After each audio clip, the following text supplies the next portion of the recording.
On today's Outback Adventures, a cassowary introduction gets a bit rough. Hey, hey, hey, hey, hey!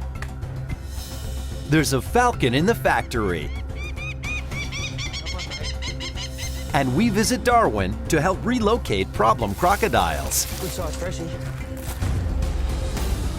I'm Tim Falkner. Australia is my home, and animals of every shape and size are my life. I wear lots of hats as an animal expert. Look at that! Look at this guy. Just awesome, aren't they? Join me on this spectacular journey on today's Outback Adventure.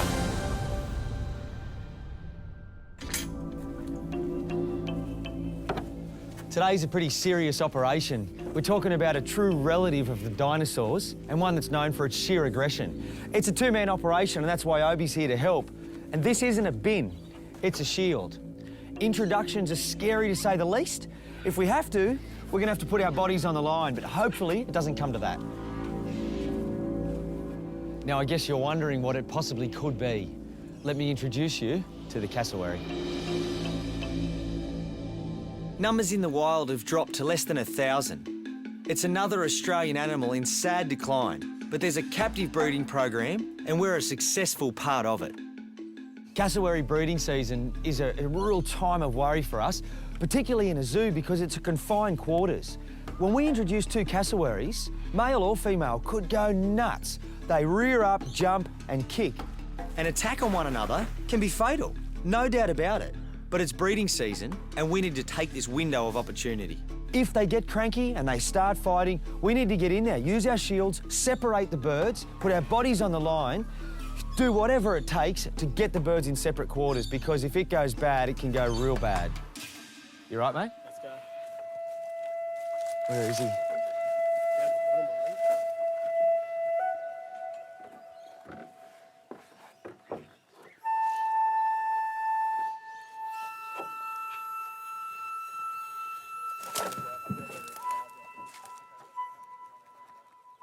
He's really interested in this female, but it's hard for us. We've got to get him over to that gate to get him in, and he's not sure about us. But you can see now his bottom, the feathers on it are all fluffed, and that's him saying, look how big I am. You know, at this time of year, if there's any time of year that a cassowary is going to attack, it's now. It's a delicate operation and there's no rushing a cassowary. He's going to do what he wants. Cheeky boy. That's it.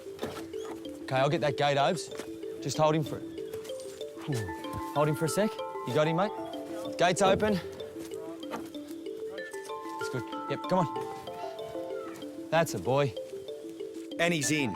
Now the drama really begins.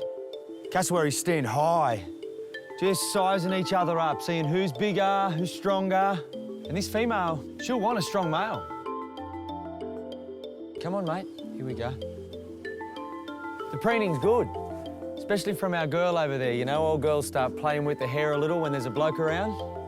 They're talking to each other subtly, and hopefully that leads into a nice introductory hello. Hey, jokes! Hey, hey, fight, fight, fight! Hey, hey, hey, hey, stop! Hey, hey, hey, hey, hey! Hey, hey, hey, hey! Hey! Stop it, stop, stop, stop.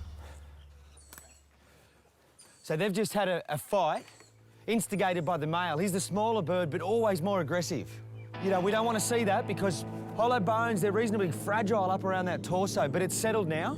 That's about as fierce as we'd ever want to see. He got 2 or 3 kicks in to the side. That doesn't mean that they won't mate. That's a little scrap, you know, a bit of a feeler as to who's strong and what are we all about. Things could settle now and progress well. Look, she's booming. You know, scientists reckon that cassowary's boom could be the key to understanding how dinosaurs communicated. From here it sounds like a truck going by in the distance. You can feel your insides vibrate. We've been in here for half an hour. I think if anything romantic was going to happen, it would have by now. We're going to try and bring the female through. This was the male's yard, but it doesn't matter. We just need them apart. I spoke too soon. Looks like round 2 is kicking off. In. Hey, hey, hey, hey! Hey! Stop, jokes. Hey! Stop it! Stop! Hey, cut it! Yep, out of the way. The male's stringing together some serious blows. But look at that. Go. It's not all one way.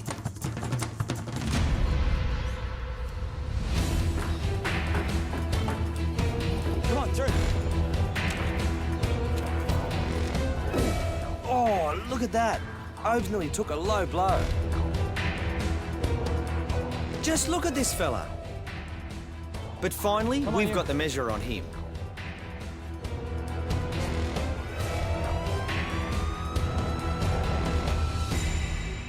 Introductions for dangerous animals are always testing for the animal and keepers.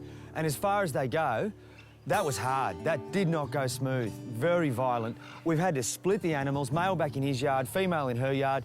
All we can do now is sit, wait, try again in a week. Next, Tim rescues a frightened falcon from a factory floor.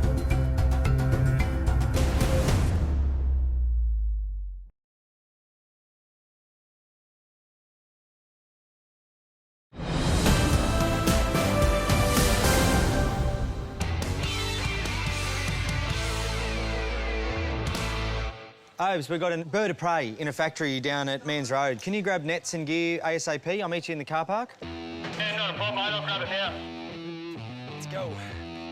A little while back, I brought the story of Malcolm the falcon, who had a detached retina and is now staying with us at the park.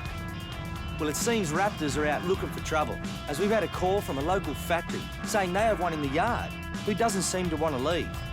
G'day, how you going? Was up here when I rang you, but she's over in the factory She's now. gone in the factory. Yeah. All right, we might go in and have a bit of a look. Where did you see her last? Right there. Oh, there she is. Peregrine. It's a young bird. Guess that it's probably just left the nest, and why it's in here and why it's not flying, don't know.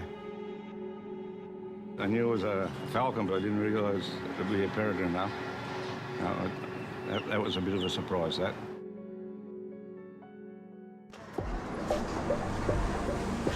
That left wing's dropped.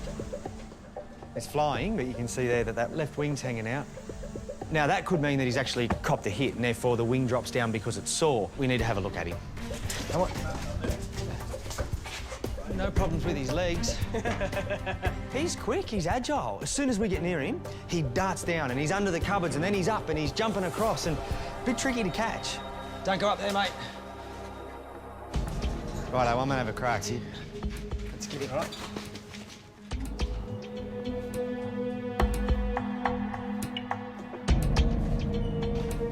I think it just can't fly. I think it just needs a bit of space to get its flight up.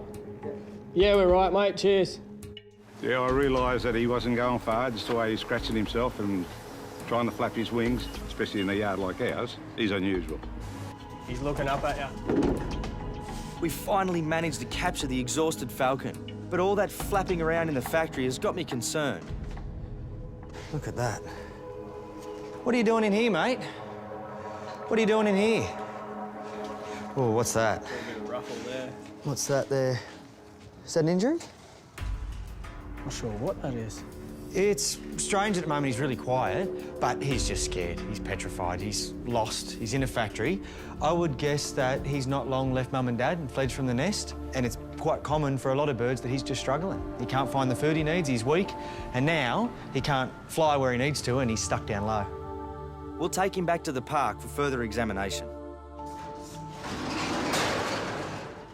But first I'll introduce the intruder to the factory owners. He looks as though he's undernourished, yeah? Yep, he is. He is. You can see that breastbone there.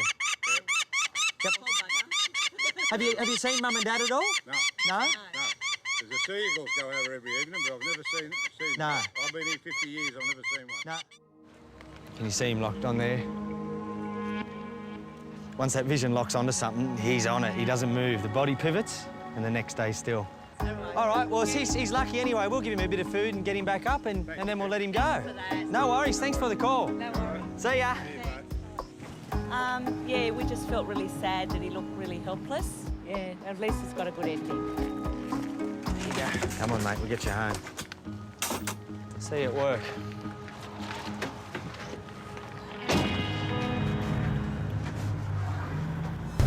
Coming up, we'll relocate some problem crocs. And later, our peregrine falcon gets a hearty meal.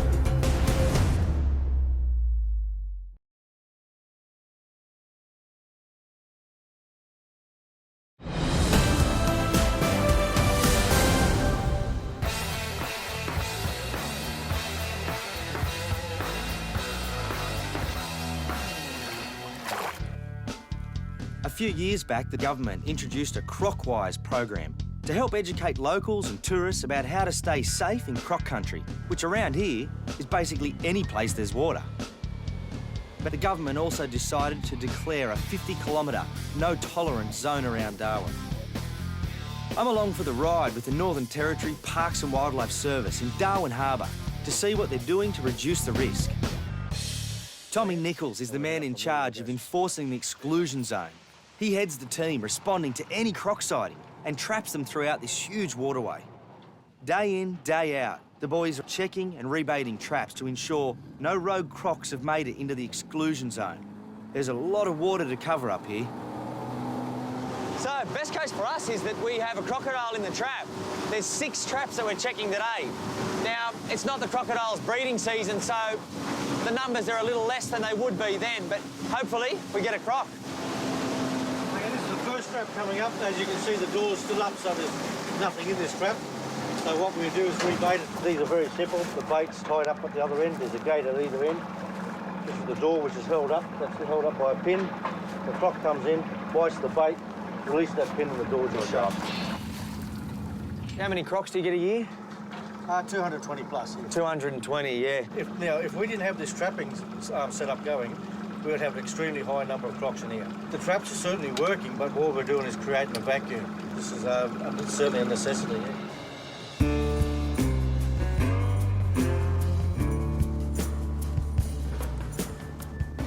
Pulling up at trap number 2 is just as disappointing. The doors are up, which means no one was at home. When you bring them up on the boat, have you had any that have got, snout ropes off, or have you had any close calls? Are they dangerous as such? The only danger is the fact that if we don't tie the legs up, they swing around too much and you can get slapped by the tail or by the head itself. Apart from crocs and Tassie devils, my other great love is birds, so I'm always on the lookout. Always time for bird watching. You can bird watch anywhere. Anyone can do it. Traps 3, 4 and 5 are just as bad. It's not turning out to be our day. And then all of a sudden, trap 6, the final one, and we've got a bit of excitement. Could be a croc. The gate's down. So Tommy said it could happen by a boat going too fast, but this is the most promising we've seen. I can see bait. We'll find out.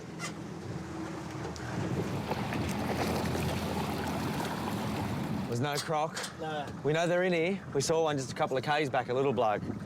But it's the way with animals, you can't win them all. So after a round trip, it's back to base. All in all, a pretty disappointing day. But then, just as we're about to go our separate ways... Tommy just got a phone call that there's a croc in the trap, so the day's not over. Yeah, Roger. OK, how big are you?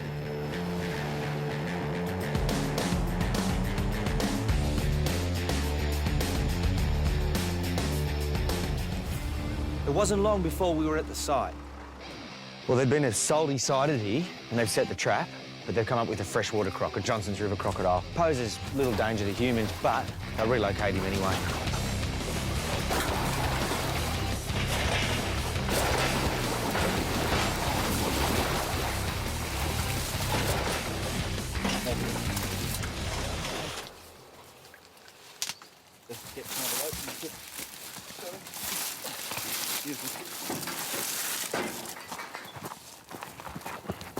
Freshies are different than salties, and you can see one part here how thin this snout is.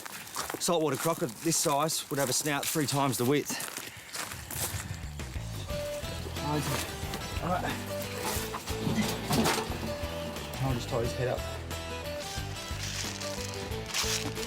Good size freshie. So there you go. The croc will be relocated to a safer area. It's all in a day's work for the Northern Territory Rangers. When we return, we check back in on our peregrine falcon in an effort to return him to the wild.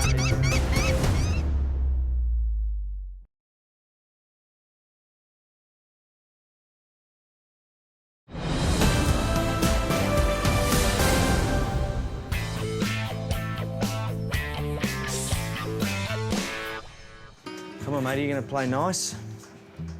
Back at the park, and we have a reluctant peregrine on our hands. Hey, turn around, buddy. It's a standoff. Turn around, buddy. There we go. Good boy. Yep. He's got to have a name. What's your name, mister? Oh, right. Yeah, I got that. Squawky. His name's Squawky. Squawky. We were concerned back at the factory that Squawky had an injured wing. Down at the factory, I saw something under that one. Yeah, do you want to hold his head for one sec? See that? You'd think after helping him, he'd show a bit of appreciation, but all we get is abuse of the eardrums. Come on, mate. You're noisy. Oh, you don't like Uncle Obie? Oh, no, I don't like him either. Don't look at him, then. You don't have to look at him. You don't have to look at him. That's it. Oh, it was you. Come on, mate. What Squawky needs now is some food and rest. Question is, will he let me feed him? There you go. Squawky's a wild bird, so I didn't think he'd be a part of hand feeding. Here you go. Peregrine falcons are the fastest animal on Earth.